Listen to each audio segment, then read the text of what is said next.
This is a test of your emergency preparedness systems. Good afternoon. My name is Phil Lemios. I'm your town manager. On behalf of our emergency management team, I want to thank you for viewing these public service announcements. The Town of Hull has a strong and robust emergency management team, and we're here to help you to make sure that you are safe and secure at all times. However, during an emergency, our resources are stretched to their maximum, and we ask for your help. And the number one thing that you can do is be prepared for an emergency. Over the course of the last year, we have sent mailings out to each home that describes what you as homeowners can do in order to stay safe while we have a chance to help you. In addition, you can go to the town's website to get some of this information. I want to thank you for viewing these public service announcements, and I hope you find them informative. And remember, if we all work together, we can stay safe and come through any emergency in a good, strong way. Thank you.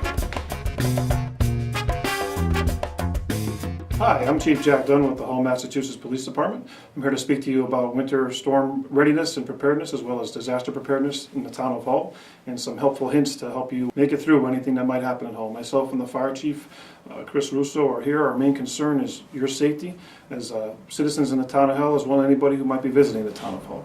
There's a nice pamphlet that's been provided by the Disaster Preparedness Committee. There's an emergency preparedness checklist, which is at the town hall, as well as my department and the fire department.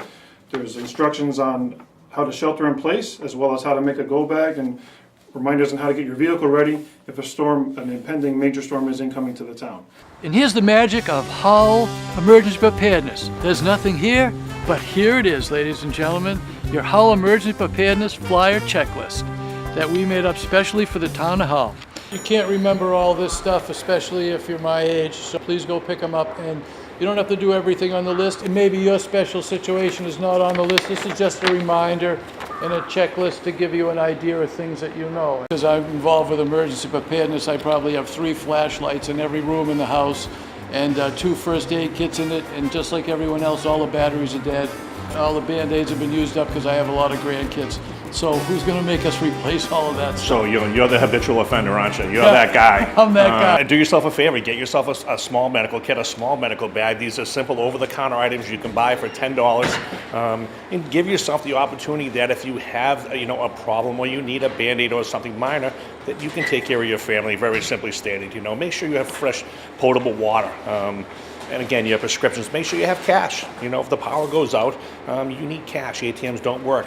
Gas stations don't work without power. They just don't pump gas. It doesn't work that way. So get gas. When we know here that something's going to happen, it's 3, 4, and 5 days in advance. We're not getting tsunamis here. We're getting snowstorms and we're getting coastal storms. These events are long-term and they're long range. There's no reason not to be prepared for an event that's coming through the town of Hull. So before a storm, people usually come in and they get rock salt and batteries, flashlight, that's about it, shovels, your basic snow preparedness. And it's like, why didn't you have all this stuff before this point?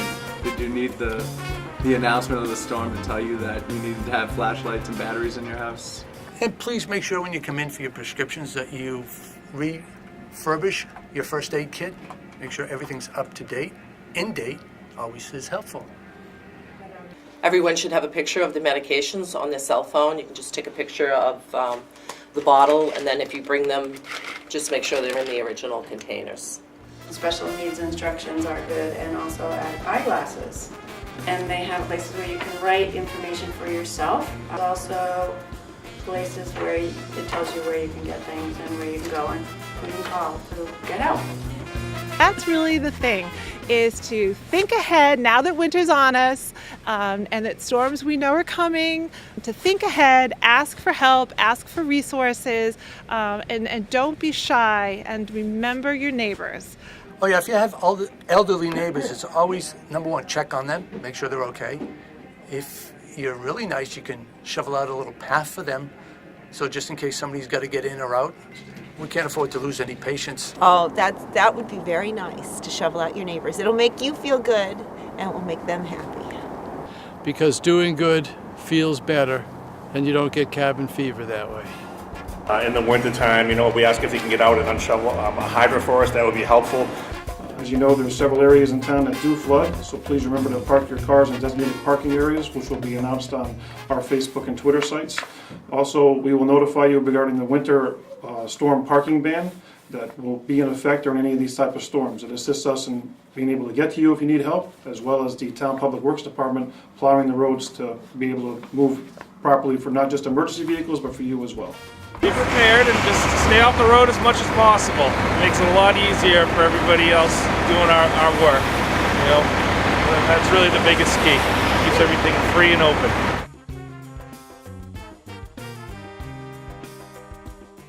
Bartley here from the building department is going to give you folks a little inside track on what we expect out of you guys for preparedness and emergency management. So I'll leave this up to Bartley and let him give you his thoughts from the building department. Thanks, Bartley. All right. You're welcome. From a building standpoint, if you live in a flood-prone area, be ready to evacuate. Make sure your house is secure. Make sure any loose items around the house are secure. If your house is under construction, make sure you secure all ladders, staging, any platforms, any building materials, or anything of that nature. Basically, you just want to make sure the perimeter of the house is safe in a storm situation and be ready to evacuate if you're in a flood-prone area. If we anticipate flooding, we get sandbags and line your driveways. In my particular case, my driveway, I've built a plywood form, which I can put across my driveway and back it with sandbags or something like that. So when the tide surge comes over the top of the dune at the end of the street, the water just won't rush into the yard. It'll come in, it'll seep under, but it'll keep it down, the torrent of it down, and it'll be easier to handle. You want to make sure that when you get out of your house, Craig, that we, especially our younger folks, we know where we're going to meet. We don't want to leave our house in the case of an emergency. We don't want to run and hide. We don't want to go to our tree house. We want to go to our designated meeting spot that we've talked about with our adults at home. Yeah, that's really important because you don't want to stay in harm's way. And if you don't have your cell phone, and there's no way that you can communicate with your family. So if everybody meets across the street or in a neighbor's house or at a friend's house that's 1 or 2 doors away, that way we know that everybody's safe, everybody's accounted for, and that makes life a lot easier. What happened in Katrina is the first responders went in and saved the people. The people were safe. John knows where this is going. Yeah. The first responders were safe. The people are so attached to their pets, and no one's going to disagree with this, although it's 100% wrong. They went back looking for them. They went back for the pets. The first responder died. The people died, and the pet lived. Yeah.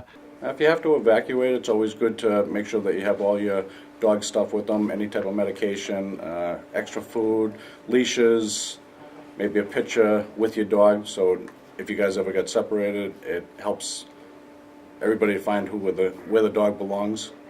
Because to a stranger, all the cats and the dogs look the same. So you say, this is proof that that's my pet. This is the pet that I'm looking for. And they need the same health records and just immunization records as you do with a human being. Yeah, you need the same situations. It's as a grab and go kit, which leads to the next thing. It's important to remember before a storm comes to get a plastic bin and to put all sorts of things in there that you may need if there is a storm situation. And also include in there important papers that you may need that you might not have access to if you have to leave your property, such as prescriptions, key contact information for family members, things of that nature. Put that in the plastic bin, and then you got to remember where you put the plastic bin. And don't put the plastic bin under your front porch, because that's not going to help you too much if there's a flood type of storm. Good luck. Are there any special foods that you get a couple of days in advance of a storm for the kids so there won't be a riot? Yeah, extra snacks maybe. You know, maybe chips or Cheez-Its, stuff like that. Just extra snack stuff to have. It's like, you know, entertain hot chocolate and stuff like that. So if they go out and play in the snow, you can come in and have hot chocolate, crackers and stuff with it. In case of a storm emergency, I'd like to remind all the school children to bring plenty of work home. Make sure you read during the entire storm. Study your math facts if you're in the elementary school. If you're in the middle school, you have plenty of projects, and likewise in the high school. Also, I'd like to remind all families that we will have emergency food on the school buses prior to a storm. That will be free, and the children may take the emergency food off of the school buses to their homes. These are free meals that are specially made by Outreach, which are made up by Rotary clubs and churches, who they pay for it. And then we pick these up and distribute it in the town of Hull. And where can we get those? You can get them at the town hall or at the senior center on Samoset Ave. Or you can call this number and we can maybe bring some to you if you need it. So we try to open as much as we can in any situation. We can't get everybody in here, so there's always preparation that you need to have. We can't come to your house and flip your eggs for you, so you gotta be prepared. I always have food. My friends always say they're gonna come to my house because I always have food. Edible food that doesn't need cooking. So when the power does go out and you need to grill outdoors, we do have the outfits for your outdoor grilling needs. Storm cooking Hull style.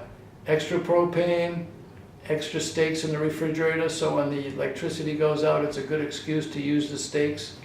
Remember, you get by with a little help from your friends, and there's room enough for everybody in Hull. So instead of having all that food go bad and overeat, invite all your friends over the house to take care of them and cook. And remember, you'll be styling wearing your muck boots, your lobsterman gloves, and your Hull Lifesaving Museum snow row hat. The advice for people that own boats, find a safe harbor. This boat, the Nantascot, is an exhibit at the Hull Lifesaving Museum, and it's not coming to rescue you. I don't have to tell them when a storm's coming behind the house. We have a dock. They'll run down. They'll lash the boats to the dock. Any loose stuff in the boat, they're smart enough to pull that out and stow that in a safe place. They're very much aware of weather conditions and what to do. And if anyone has any questions on how to take care of a boat and batten it down for extreme conditions, please call my daughters. As Coach Belichick would say, situational awareness. When there's a storm coming, we know it's coming, there's a watch, then there's a warning, and at that point we need to be well prepared. If you're in the town of Hull and you know that your neighbor is a veteran, contact him, because you'll be surprised at the special skill set that they will have. It takes a village, as they say, quite honestly, and everyone working together helps. Every little bit helps. It's the little things that'll bring everybody together and make everyone, the town, a better place when the chips are down. And if we're buried in snow or we're being flooded, or there's a large-scale fire, anything, right? It's about the community and people reaching out and taking care of each other. Make sure you know your neighbors. It's a wonderful community, and we have tremendous resources being together, and to keep an eye out for your neighbors, especially if they're elderly, but also to rely on each other for help. But that, I think, is one of the real special things that makes Hull such a great place to grow up as a kid, to raise your family, and to live, is the nature of the community. So Failure is not an option. John Mulvihill. Stolen from NASA. My theory is that's his theory. My theory is you get by with a little help from your friends. There you go. That's why we're all in it together. The Mass Humane Society turned into the Coast Guard, which is a very highly tuned machine, and in Hull the fire and the police and the emergency services are very well trained, very prepared, and if it's a real disaster, a real emergency, they will take care of you.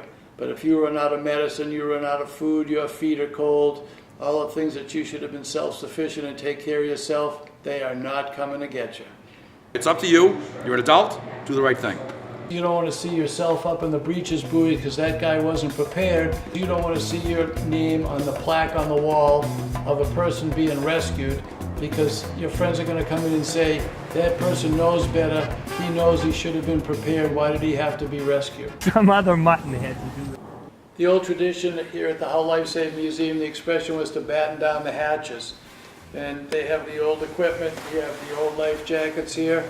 This isn't going to do it anymore. The modern tradition is to be prepared and self-sufficient for when you lose electricity, so you have to have a way to heat yourself, to feed yourself, to take care of your family, the young and the old, and you have to do that by being smart and modern and on the ball.